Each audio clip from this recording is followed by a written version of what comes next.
I was born in New York in 1932, September 10th, 1932. I was had a kind of idiosyncratic upbringing, I would say. My father had once been a rich and powerful man in the 20s. He had been he was kind of the inventor of chain stores, uh, retailing in the anthracite coal region of Pennsylvania and in the Midwest, and also steel towns. He once had 85 stores. He was also very active politically. Franklin Roosevelt was his attorney in 1919, and they had a very close friendship for years. He was a member of his kitchen cabinet, so to speak, as it was known, and until he broke with him over various things. I think the main thing was about Israel, although my father was not he was the kind of Jew who bought tickets for the high holidays and would object to his seats, but I think they had some kind of falling out over that. I don't know exactly. But my father had a whole life before I was born, and I've never said this on camera, but I discovered one of the pluses of psychoanalysis was to discover my father had been married before and had a whole family. And at the time when I was starving, was a scholarship student with a psychoanalyst who let me come for $35 a session. I intuited after years of work that my mother was not my father's first wife. In fact, my parents never married. I'm legitimate because after they were common law by the time I was born. And so I had half brothers, who I believe are all dead now, who I never met. And he lost his money in 1929. He'd also been active in the theater. He was kind of a Jewish counterpart of Joseph Kennedy, a fulminating tycoon who had been very brilliant, had supported a family of 10 when he was 14 years old. And this had been corroborated. And then, of course, when I grew up, he was in receivership in this big corporation, the Goldman Stores Corporation, and he had to close stores one after the other. And I remember a friend of my oldest brother handed me a clipping just before I wrote my first movie. This would be in about 1970, which showed my father's last store of 80-something burning up. His business came out of receivership, and we lived in New York City, and with the war, there was a kind of little resuscitation of money. I mean, we weren't penniless or anything. We lived in this Park Avenue apartment that was rent controlled. I mean, it's always this kind of anomalous life of my father, with these resonances of a glorious past. I would sometimes thumb through his scrapbook. He had a racing stable in Chantilly in France, where he went every year. He had a stable of 30 horses. He won the Grand Prix of Paris. So I've always maintained that interest in horses.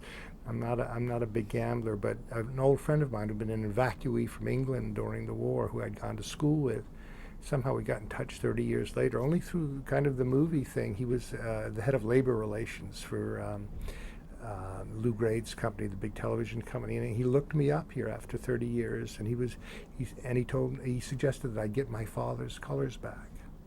I bought a horse in Saratoga and shipped him to Europe, and my father's colors belonged to an English lord who had retired. It wasn't racing anymore. They questioned him, and he said, "Well, give him back his colors, because I'm not racing anymore," which is light blue with gray sleeves and a gray cap. After Melvin and Howard, which is a movie I wrote, had come out, there was a thaw in Chinese-American relations, which was caused by Nixon. And the first group to come over from China was their cultural committee, which consisted, as of course, all the kind of the poobahs of the Chinese Communist Party. These are all men in their 80s. They were very old. And one man who was the head of the group sat on the Comintern in Peking and or Beijing rather it was, and so they asked them, because they were being taken around by the State Department, what movies they wanted to see, and they wanted to see The Godfather, and they wanted to see Melvin and Howard, and so I said, for God's sake, why do they want to see Melvin and Howard, which had just been released? He said, because they were interested in a movie about the richest man in America and the poorest. And so Francis Coppola was kind enough. He had a big house in the Pacific Heights at the time. He had a big screening room downstairs. So the State Department and Francis's organization organized this screening of Melvin and Howard down in there in Pacific Heights, and all these old Chinese in their medals and things came in, and it was a very tense thing because there were guys from Washington there, and later I learned that their translators were from the CIA, which I didn't know, and I heard Melvin and Howard, which had, I don't think, been released actually. They'd heard about it, translated simultaneously into 3 different Chinese dialects. So it's Golden Gate Bridge and things like that. It was hilarious. I mean, they had 3. One was in Mandarin, one was in Cantonese, and one was in some other dialect. And this insane thing was going on. So and afterwards, there was a little kind of a collation there that Francis did, and they put me with these old Chinese men who were very powerful in the party, and they were kind of reaching out culturally, and it was boring. It was intensely boring, these dumb questions, and they were bored, I could see. And then they asked me about my father. In a way, in every movie, I feel in some way I'm telling his story in a kind of inverted way or direct way. And they asked me about my father, and I told them about getting my father's colors back. And suddenly, they were all attention. And they listened, and the translator was going simultaneously. I said, why are they so interested? Well, they love gambling. Just because they're communists doesn't mean that they don't like gambling. They love gambling. And then after I finished the story, there was this torrent of exchange between them. I said, what's going on? What did I say? And one of them then spoke perfect English to me. And he was not dressed in the Mandarin collar, and he was in a blue blazer and gray flannel slacks, and he was Chinese, but he had gone to Yale during the Depression. And he said, well, in China, he said, when a father goes bankrupt,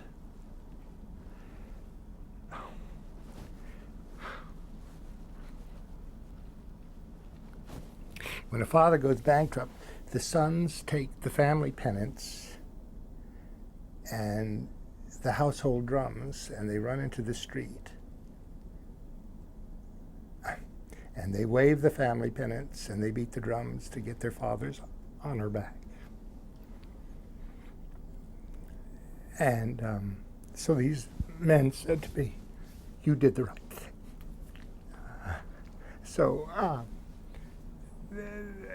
That, in a way, I guess with my work, I suppose, I always feel that everybody in Hollywood is in the business of restoration in some way. There's a person I've ever spoken to that is on the talent side of this business who isn't telling me about somebody who once lost their money, or somebody who was once a prince or a princess, or somebody who was once a king or a queen, or how important they were at birth in some strange way. And I don't care whether they come from poverty or not. There's always some distant connection. And I suppose what career I've had, and I don't know what it is. It always seems to be in some form of reformation. Not this thing in my family so much as like an expression of the country, because I always feel that my work is trying to define whatever might be known as the American problem, which is the freedom here and sense of democracy, and everybody has a shot, and then once they make good, how corrupt we all become. And is it good thing, but in the end I'm always grateful because my father came from the ghetto, from Hester and Division Streets on the Lower East Side, and had this grand life with, Fitzgerald says there's no second act. With my father, in my father's case, there was no third act. It was just a desperate finish. And I guess I'm determined most of all, and partly because of my pension at the Writers Guild, not to finish that way, penniless and alone in a room. And this happens too much in this country. So anyway, with all these losers that I've embraced in my work, which is McMurphy and Cuckoo's Nest and The Rose and Melvin and maybe, the Colonel and Son of a Woman, they're all parts of the same thing. They're all parts of the same thing as, people who have a kind of courage and a kind of aristocracy of the heart, so to speak, which is not honored in this country. Unfortunately, suddenly my father went from being everybody, being treasurer of the Republican Party in New York State, being a very powerful influence in politics, to being a nobody. I remember one of the greatest, one of the most powerful instances of my life was going to a steakhouse with him during the war, and where there weren't many steaks, and he was so used to having the best tables. And people remembered him from the past in certain old places. He would take us, like the CERT room at the Waldorf Astoria. He knew he'd been president of a hospital there, for the underprivileged and so on. And he had done a tremendous amount of things. Men remembered him from the old days. Maitre d's guys in powder blue tuxedos. I see them now, and he'd give them $1. He'd take us to the best table. And we went to this place which was sort of new, and he didn't like our table. I mean, he took, this was before the days people went out for dinner that much. In New York, there's always restaurants, of course, but when I got to college, even in 1949, I remember my roommates, 2 of them had never ever been out to dinner in their life. There were no McDonald's even then, And we went to the steakhouse, and he didn't like the table, and the maitre d' said, well, how about this one? And my father didn't like that. And he said, well, then get out of here. And I remember I thought my father he was going to kill, I remember at that moment, and kill the guy because it was in front of his children. He'd been humiliated in front of his children. It was just getting a table, the classic moment, what's your table? It's sort of like all of life every day in Hollywood is, what table are you sitting at? And I thought, well, how the mighty have fallen. I was ambivalent about it, and I am about this subject all the time, because the table isn't important, really, is it? There were 5 of us in this second family that I discovered, and 4 sons and a daughter. And it was a very difficult childhood in some ways, because my daughter had been, and my sister had been born out of wedlock, so to speak. I think because, this is sort of like old Yiddishkeit, and I don't know. I mean, I don't speak Yiddish. I don't know Hebrew. I was never bar mitzvahed or confirmed or anything like that, but I believe he had to sign a contract with his first wife. This is the things I've intuited, whereby he settled money on her in order to leave her. I mean, this is all done privately. And I was told by an uncle that he had made an oath that he would never have any children. And at the time he signed the oath, my mother was, of course, pregnant with my oldest sister. And she was, she has just died. And I've never been close to her, sadly. But she was farmed out. It was like from Dickens. She was sent to a foster home because my father had to shield the past. And then she was reintroduced to the family when I was 4 years old. So I never really knew that this had happened. But that skeleton always existed in the closet. And I think if people say, what makes a writer? Well, or Philip Roth, it's a wonderful line. He said, once a writer's born into a family, the family is finished. And And in a way, I think, I always knew there were these skeletons, because in a way, every writer, I think, is always trying to get the skeletons out of the closet. They may be horrific, but you want to look at them. Let's look at them, And I think it was all, I never discussed it with my parents. Once I realized this, and through checking with my older brother, he said, who had always said that we were adopted, and he said the reason he said he did adopted, that he knew this. So now it was confirmed to me. Then I spoke to my sister about it, and everybody had versions of it. But in fact, he'd had another family, and he'd settled money on them. And my oldest brother had said they're much better off than we are. And I confronted, but I never confronted my parents about it. I didn't see the sense of it as they were dying and sick. This is far too much about myself and any student or cineast looking at this is, why is this old Jew talking about this crazy family? Tell me how to write a hit movie. I don't know. So he wanted us all to go to these schools. And I remember in a television interview with Dick Cavett years later, he said, because Dick Cavett had gone to Yale, I went to Exeter and Princeton, and he said to me, that's interesting, that's some background. I said, it's the worst background for a screenwriter. I said, movies are a thing of the street, and he sort of looked at me, and then I said, Park Avenue. I went to Exeter. They had an arts day. I mean, they've never had things like that. I never was I'd actually was writing a movie, and part of it took place at a prep school. And I decided to go back for this event that they asked me to come back to honor me, along with the playwright Robert Anderson, who wrote Tea and Sympathy, which he was an Exeter graduate. And they had appropriated the local theater for this arts festival, which is some 30 years after I got out of college and out of school. And so I said, well, they said, we want to show your movies. And I said, well, I've got a new one, Melvin and Howard. And they said, oh, can we get it, And I remember I called Midtown. I said, we can't do this. There's a picture. We're going to release this picture. We're going to give it to some cockamamie town in New Hampshire to show it to. And, of course, needless to say, he did it for me. And they ran the film, and there was this dead silence in the first half of it because it's sort of strange. You don't know where you are in the movie. And then they really rolled with it. It was the first time I'd ever seen the picture with an audience. And that was a very thrilling thing. And then the next day, I remember...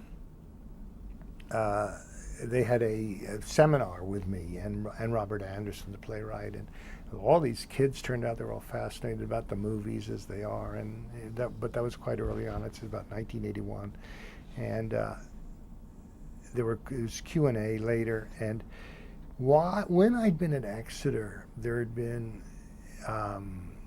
there was, of course, Little Theater. That was a thing that existed in American small towns. So there was a Little Theater in the town of Exeter, New Hampshire. And the big star of it was The Doctor's Wife.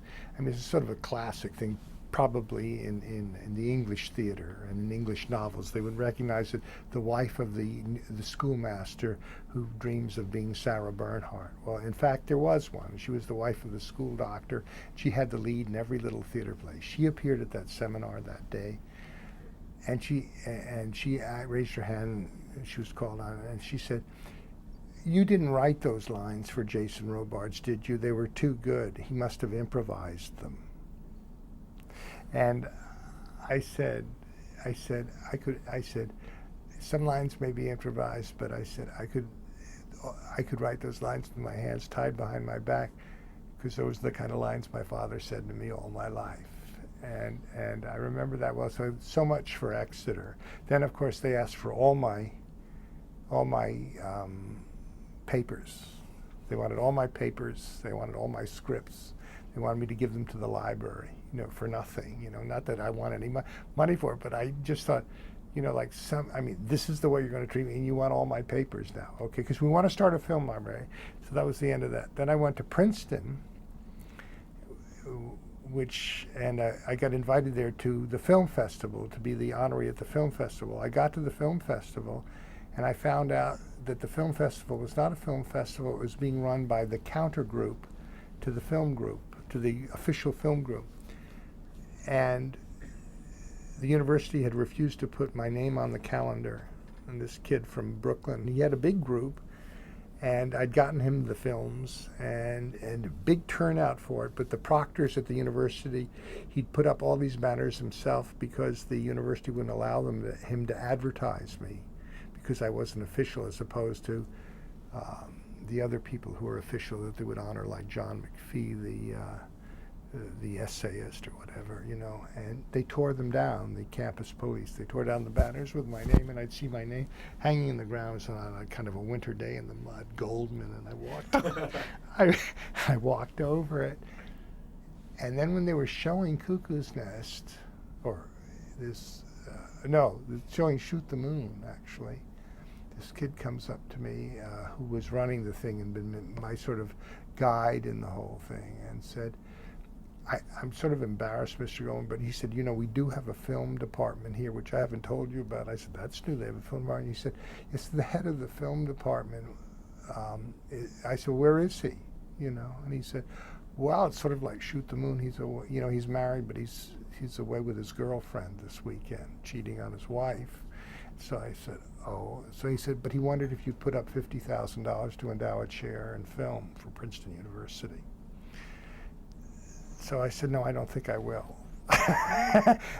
If you ask me about my schooling, although it may sound convoluted and more simply bitter, I think, you know, I'm glad I had those schools, because I had 2 or 3 great teachers, and they've stayed with me.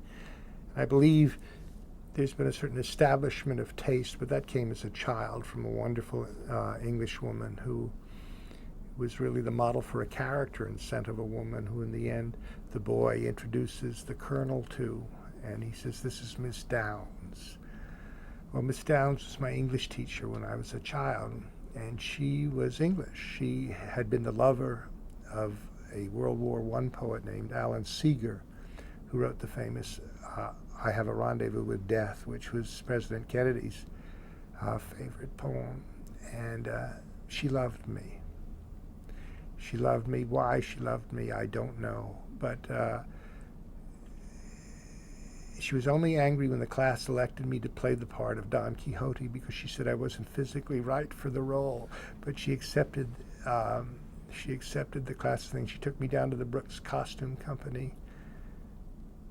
And I remember, but there wasn't enough money for the rest of the costumes, so I was the only one in costume. So as I entered, clanking in my armor, and Larry Buttonwieser, who played Sancho Panza, said, here he comes, Don Quixote, and in I went, you know, and I loved her for that. And in Scent of a Woman, after the boy is exonerated, and after the colonel's speech that Al Pacino makes, they run, and Chris O'Donnell introduces, this is Miss Downs, Colonel Slade. And he says, you know, the colonel was sort of with Lyndon Johnson, and she said, fascinating. And he said, well, we'll have to get together and talk politics sometime. That I just love that actor, the woman who played her, because she was so like Miss Downs, and it was so perfect. My theory is that any screenplay that you ever write, the whole world is going to read it. You know, that a really good actor is going to notice the level of what your work is, of what your intent is, of what's there. I mean, I have to sometimes rewrite screenplays, or there's a germ of an idea and they ask me to come in, and I'm appalled at what people will put on a page. I mean, you know, just because they're not taking a book to bed, they're going to see a movie, that doesn't mean that how a house is described or how a character is described shouldn't be done as eloquently and as literately as you could. I mean, this is, you know, a kind of a backslapping to myself story, but I remember the reason we got Mary Steenburgen for Melvin and Howard, and she was sort of a rising young, you know, the word was out about her that she was going to be a good one. And, of course, Jack Nicholson was very hot then. You know, this is after Cuckoo's Nest and Chinatown. And the producers of the movie, of course, sent Melvin and Howard to Jack Nicholson because he was like the hottest star then, and they thought he would play Melvin, and he wouldn't. And that was for some objections about the director at the time. But then Mary came in and took the part. She took the part, and later she told me that she had been friendly with Jack in New York. She knew him a little bit, and he knew about, that she was on the way up. And in some agent's office, they were talking, and Jack handed her the script of Melvin and Howard. He said, "This is what a screen." Now, I never knew this until she told me. He said, "This is what a screenplay should be." Mind you, he turned down the part, and she read that screenplay long before she was offered the part of Linda in Melvin and Howard. So, to the future, I say, it pays off. But it's just, and people sometimes resent it in a very deep way, the literacy of a screenplay. They say, who are trying to put down here, this is a movie, are we going to publish this, Well, if you're always thinking about it being published in some sense, that's going to, end up on the screen. But anyway, back to my education and the background. Every Saturday I went to a matinee with my father. He would call his ticket broker. There were two of them, two brothers at Supreme Ticket in New York, Big Willie Deitch and Little Willie Deitch. And that was my first intro into kind of the world of the mafia, which my father wasn't part of. But I always thought how wonderful that these guys, have names like Big Willie and Little Willie, and they would always get him marvelous seats at a price. And he would always take me to the theater. And I often think of the line in Death of a Salesman about when Linda says to the boys, about the stoop that Willie used to build on Sundays. She said, "There's more of him in that stoop than in all the shoes he sold in all those years all over New England, And I sometimes think there was more of my father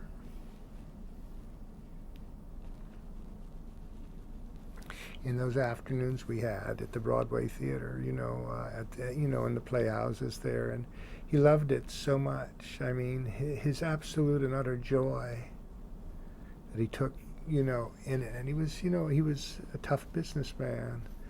And it's strange, I've just been reading at this moment the book of Arthur Laurents, the playwright and screenwriter, and he's saying he had a very distant and difficult relationship with his father, I want to say two, and after he became successful, for some reason, he took his mother and his father to the theater in New York, and he didn't like the play much, but his father loved the play, and he watched his father through the performance, and he felt closer to his father at that moment without even speaking to him than he'd had in his life, I think, practically. And that's the implication. And it really struck a bell with me. So, of course, when I got to college, the great organization at Princeton, one of the reasons I went there was this kind of dumb thing, which is the opposite of the hasty pudding club at Harvard called the Triangle Club. Well, it had a sort of kind of, bedecked history. James Stewart, the actor, had been in it. And Joshua Logan, the great director and all in theater and in film as well, he'd been in it.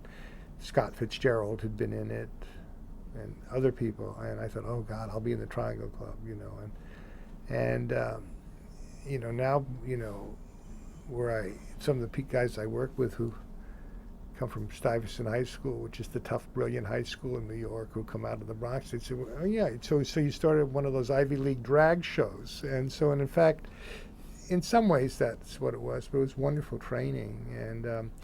And we had our own Pullman car, and we would prepare the show. It would open in Princeton, and the entire Christmas holiday, we'd play 14 to 16 cities, And we were all together, and it was quite a wonderful preparation. I learned how to write there. I had learned to write under kind of fire, and in the third year I ran the show, and it was extremely successful. I loved that taste of success.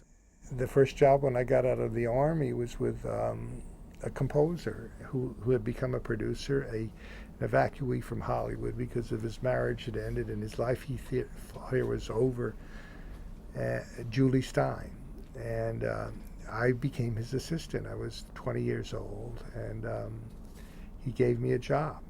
My father, who'd had an old contact, was the one who made the contact with him, and he asked to see me, and I showed him the pictures of my show and played the record. He says, "Okay, come with me now." He hired me right then. I left the apartment with him, at the Madison Hotel it was, in New York. We went over to his office, which was at the Hellinger Theater. A little pie-shaped office at the Hellinger Theater. And one of the sad things about it, I love that office because it sort of reeked of David Belasco and old Broadway producers and things like that. I thought, this is it. The sad thing is that My Fair Lady was playing downstairs, which was the hit of all time. So every afternoon when we'd come back from lunch, Stanley Holloway would be out there going, "I'm getting married in the morning," or whatever, ding dong, the bells are going to chime. And we had some turkey down the street called Hazel Flag, I remember. And Julie would say, "If I hear that song one more time, I'm going to get a migraine." He took a great interest in me, and he said, "Write a show, I'll produce it."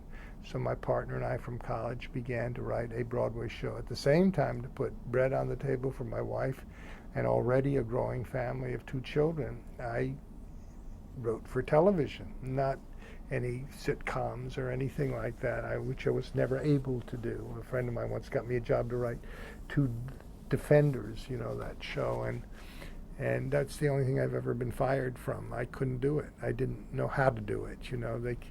They kept my name on it, I remember. And I remember I was telling my son today that I remember getting checks from Nigeria, and I thought, my God, they must make a fortune in television. But I would work from the morning show with Will Rogers Jr., which was one of CBS's many attempts to defeat the Today Show. And I would write ins and outs for it, introduce guests, find the guest and so on, whoever it was. And the head writer was Andy Rooney, who was one of my first mentors, the guy on 60 Minutes. And he'd written for Arthur Godfrey. So I did that. I would get up at home at 3:30 in the morning up in Rockland County, drive down, rehearse the show from 5:30 to 7, get the lines out for the host. Then at 8 o'clock we would do the show all over again for the Midwest because there was no tape. Then at 9 o'clock we would come upstairs. Then I'd go book guests, write ins and outs all day. 6 o'clock at night I would get on the subway. I'd rented a little studio up in Washington Heights, which is, several, an hour away from Grand Central where our studios were. And then I would write songs at night. We adapted Pride and Prejudice. And it was called First Impressions, which was Jane Austen's first title for the book. And it got on. I don't know how it happened. It's the first Broadway show I'd ever written, the first play and it got on. And it was directed by Abe Burrows, the great Abe Burrows, who'd done Guys and Dolls and How to Succeed in Business Without Really Trying. And Julie Stein produced it. And it starred Farley Granger as Darcy, who couldn't sing. This was a musical. Polly Bergen, who had about 5 notes, and my partner was a melodist. She played Elizabeth Bennet, and Hermione Gingold played the mother. And we got a huge advance from theater parties because these names attracted people. And I remember Brooks Atkinson, who was the very good drama critic for the New York Times, said that Farley Granger played Darcy with all the flexibility of a telephone pole. And I remember bursting into tears at Julie. And Julie took me into his little place where the party was at the woman he lived with, a big, lovely brownstone in the East 60s in New York. He said, "Don't worry, kid, it's going to be all right. I've had flops of every dimension." And every time anything goes bad, I always think, well, what dimension was this flop? And then I was 10 years trying to get the next musical on, and we really worked with good people. But my television career began. I got made an assistant to Fred Coe, who was like the D.W. Griffith of dramatic television. And I'd say Fred was not only professionally, but spiritually my father, and remains so to this day. He's dead now sometime, and died a death very much like Griffith's, in alcoholism and disregard. But he's been rediscovered. I mean, just this year they had a big event for him at the Television Academy, and there's going to be a big thing at UCLA here next month about him. They're finally acknowledging him. I mean, he found a lot of great figures in American drama, theater, movies, television. Paddy Chayefsky, Arthur Penn, John Frankenheimer, Vinnie Donahue, who directed The Sound of Music, Tad Moselle, who won the Pulitzer Prize for All the Way Home. David Joy did Mr. Peepers. He discovered Wally Cox, which was one of the first sort of literate sitcoms. He did all these things. He could do anything. He's a wonderful man from the Mississippi Delta. Alligator, Mississippi is where he was from. And I think it was a great, great antidote to what I'd come from, which was urbanity, an urban city, and smart-ass New Yorkers. And he put me in touch with something that was very, very deep. He was, all these writers, they're sort of gone now, but in the television world, I mean, they created Playhouse 90, J.P. Miller, The Days of Wine and Roses. I mean, Marty in The Days of Wine, Marty went on to win an Academy Award as a movie, and Days of Wine and Roses became a big. These are just television shows that he created from scratch. But what he kind of taught me was because he was in touch with some sort of rural soul in America. He'd grown up, he was a posthumous child. His father had been a doctor who died in his mother's pregnancy. And like, I understand, I don't know if this is God's truth, but that posthumous children have a tendency to replace the person who died, prior to their birth. And he was everybody's father. We all called him father, sort of jokingly, and like people who step in to take that place, he loathed doing that to some degree. He wanted to be fathered too. But he was wonderful to me, and he made it so simple, and he made the simple thing so direct and so powerful. And so I've always been obsessed with characters. Who are these people? What are they doing? And it's not something that comes out of my head. I'm sitting here at the Writers Guild, and I have been beaten to the pulp on arbitrations because the Writers Guild, to my mind, has an anachronistic system of credits, and this could be argued ad infinitum, but is that sometimes I like to begin with the germ of something. Somebody will bring me a script that sat on shelves. I've had this happen 3 times, 10, 12, 14 years. Nobody could do anything with it. And I see the germ of something because it's there. That's what I learned as the script editor on Playhouse. And I said, this is what this thing can be. And then I'll go to work on it, and then it becomes something, because I see there's this character. They missed out on this. This is what we can do. And our first job was, as they do to the new kid on the block, there used to be a thing called DuPont Show of the Month. And they owned the Red Mill, a creaky old Victor Herbert operetta, which is just unbearable. And so they said, we own the rights to this. Will you do this as a DuPont Show of the Month? So what could Fred do? He had to accept to do it. And I was his associate producer. And so Robert Allen Arthur, who became a very good screenwriter, was one of the great television writers, who wrote the movie All That Jazz. He wrote the script. Donald O'Connor was in it. It was all updated. Nichols and May played in it. That's how I met Mike Nichols, who eventually was the first director of Melvin and Howard. Elaine is a friend to this day. Elaine Stritch was in it. Shirley Jones, Jack Cassidy. And it was because it's a wonderful modern version of this dumb Viennese operetta. The only thing is that the CBS engineers decided, just as the show went into rehearsal, for the first time in the history of television, to go on strike. So we had no cameraman. And directing the show was Delbert Mann, who had just won an Oscar for Marty and in the movies, and his payback to Fred, who had created his career, really, helped create it, rather. he had said he would direct this television show. Little did he know that he would have cameramen who came from the sales department who were used to hustling, soap flakes, who were going to operate the cameras. Well, it was a disaster. Also, it was one of the first taped shows, and but I remember it was enormous. I don't know. It was glorious. It was done out here in L.A., and I was from New York. And then Fred said, we made a trip up the coast to San Francisco. I'd never been to San Francisco, and he left an old car here, a Jaguar, because the summer before he'd done a movie, which is now kind of a cult movie with Paul Newman called The Left-Handed Gun, which became a big hit in France, called Le Gautier, and about Billy the Kid.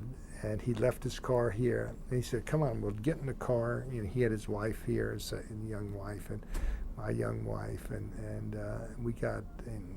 And we went up the coast. And after this trip, I left him in San Francisco. And the last scene, he says, I want you to work with me.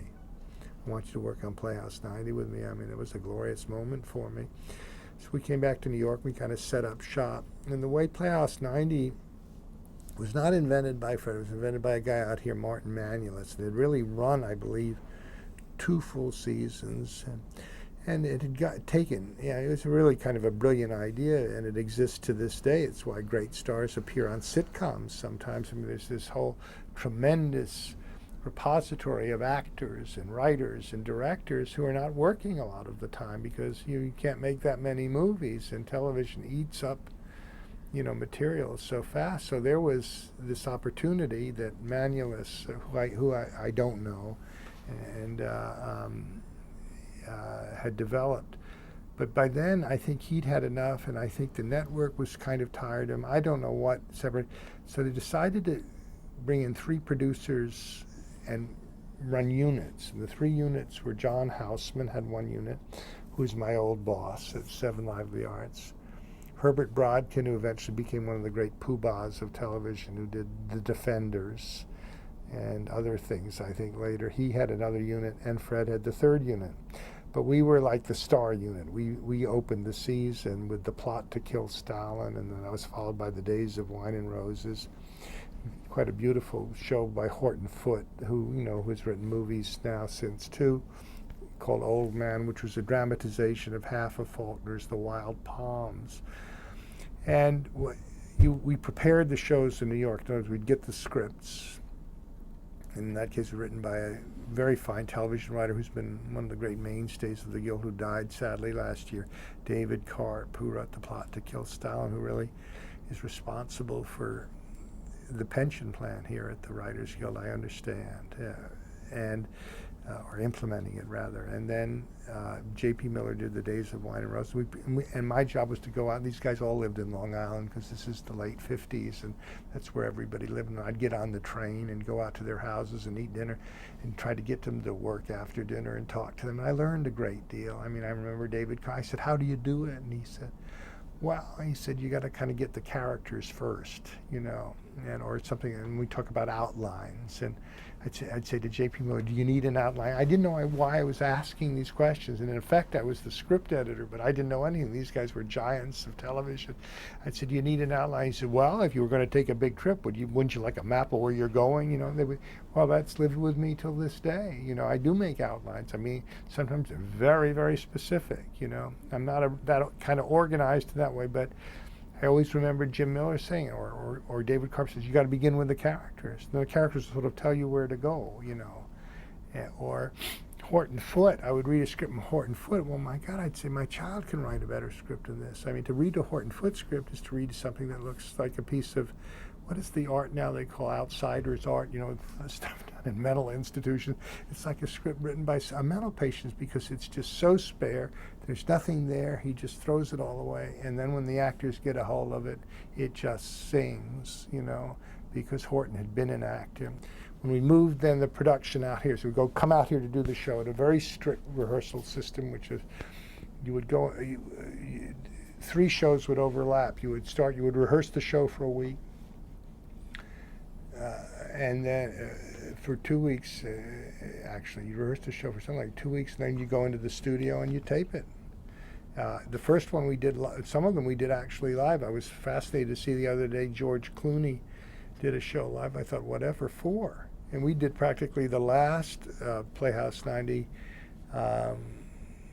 live was called The Second Man, I believe, and it was with Franchot Tone. It was directed by Boris Sakal, who died tragically, and I can't remember who the woman was in it, Katie Bard or Eva Marie Saint, something like that. And then you'd put it on its feet, rehearse it, and you do it twice when it was live. You do it once for the East Coast, and then you'd have to do it again for the West Coast at the beginning. They were great days, because I remember Mary Astor was in Journey to the Day, which is about a mental institution, and the cast consisted of Arthur, not Arthur Hill. He plays the tough guy, the tough old head of the detective department in NYPD. I've forgotten his name now. Mike Nichols was in it. Elaine May was in it, was fired because she refused to speak because she was playing a catatonic. She had one line to say, and she refused to say the line. So John Frankenheimer fired her. And then or Fred fired her. He said, "You're going to say that line, and you're going to say it or you're out of here." And she wouldn't do it. It's so like Elaine. And Mary Astor was in it. And, of course, I didn't know what to do. I'd come to rehearsals, and I was the fifth wheel, so I'd fascinated.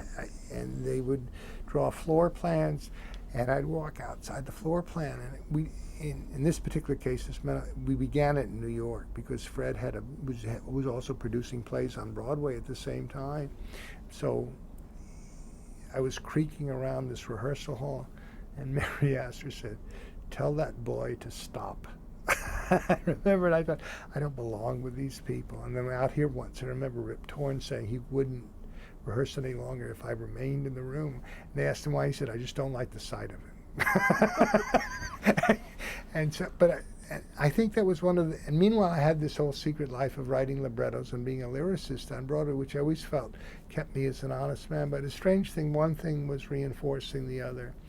Then after that, I could never get the second show on. We ended up, Fred produced it. That was a bad thing. Don't have your boss as a producer of your work. And we ended up with Jerome Robbins was our last director. I was 10 years. I remember in working with a doctor. I said, "What am I? I'm nothing.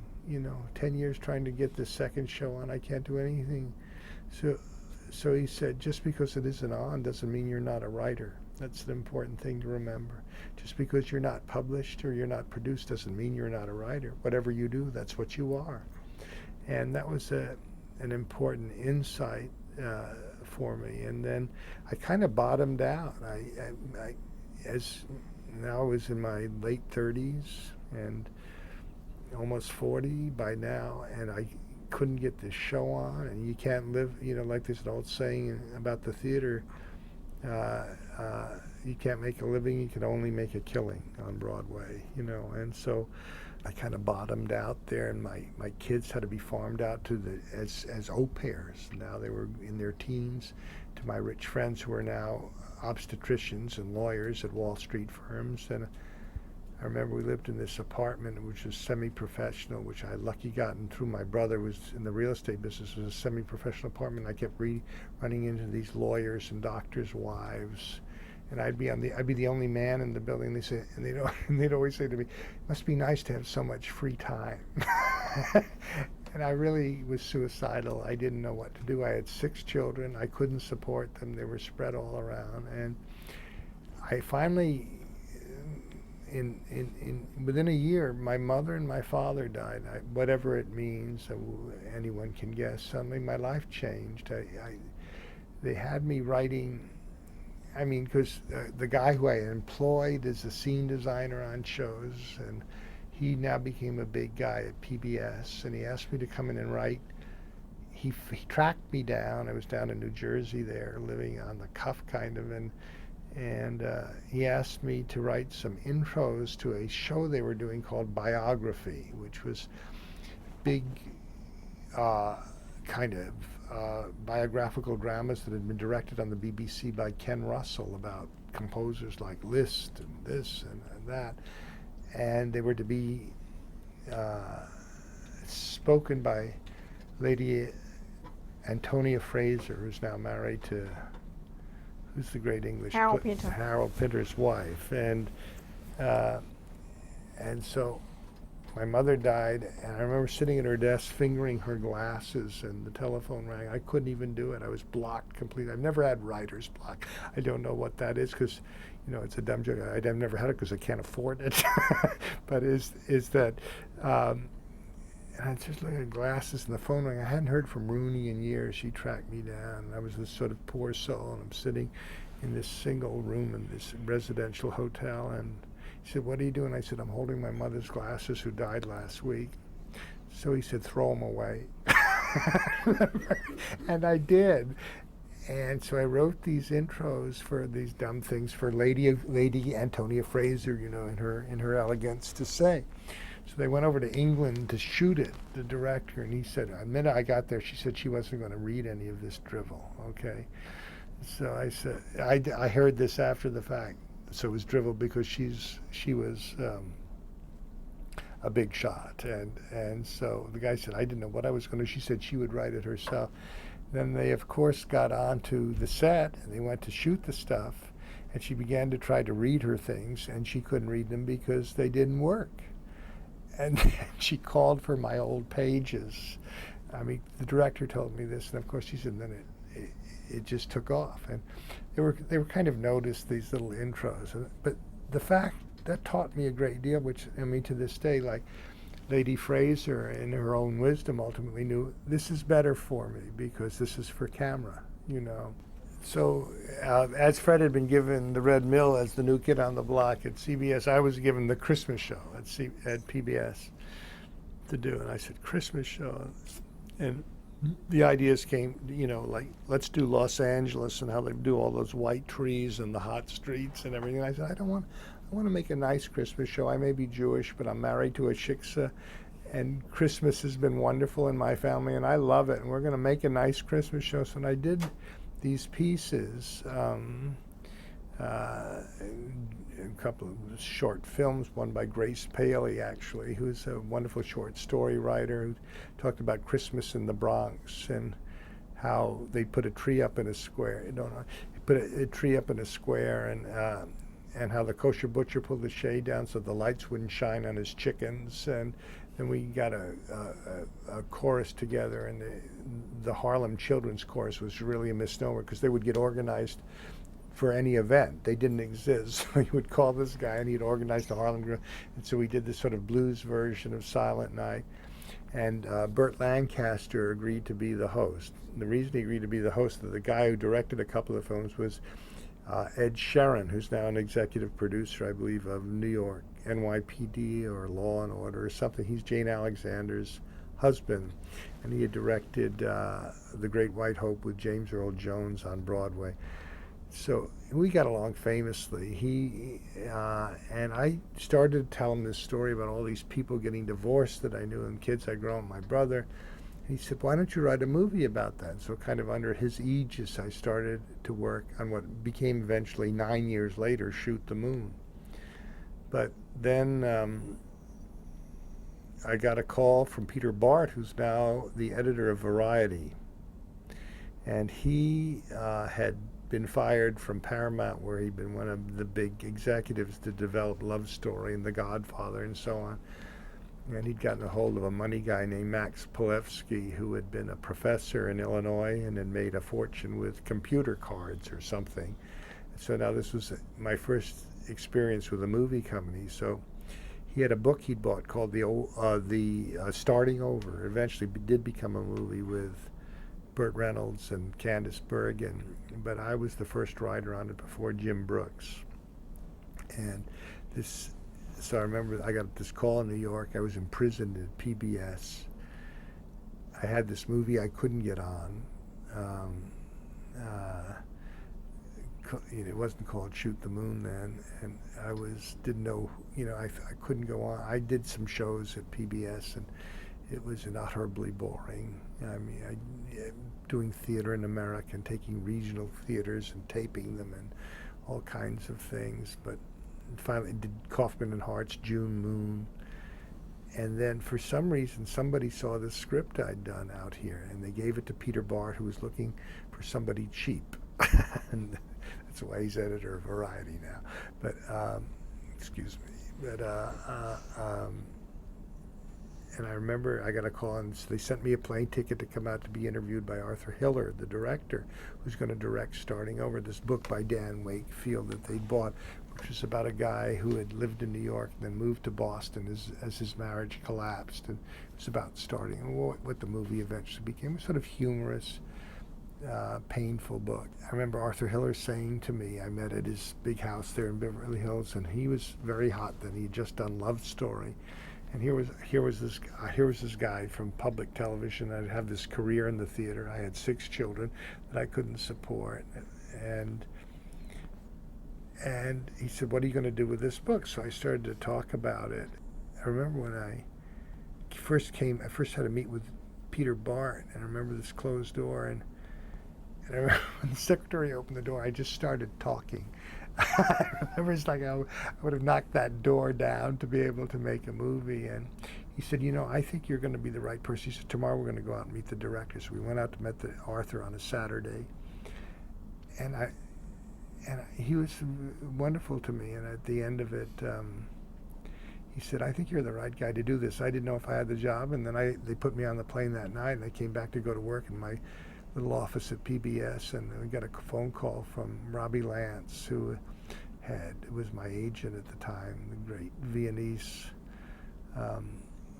prestidigitator, who's an agent, and he said, they want you to do this movie. So I came out here with my family, and my wife was running a fish store in eastern Long Island at the time. We used to live out in Long Island in the winters when it was unfashionable, in Bridgehampton, Long Island. And then as the summer people would come in, we'd have to move elsewhere.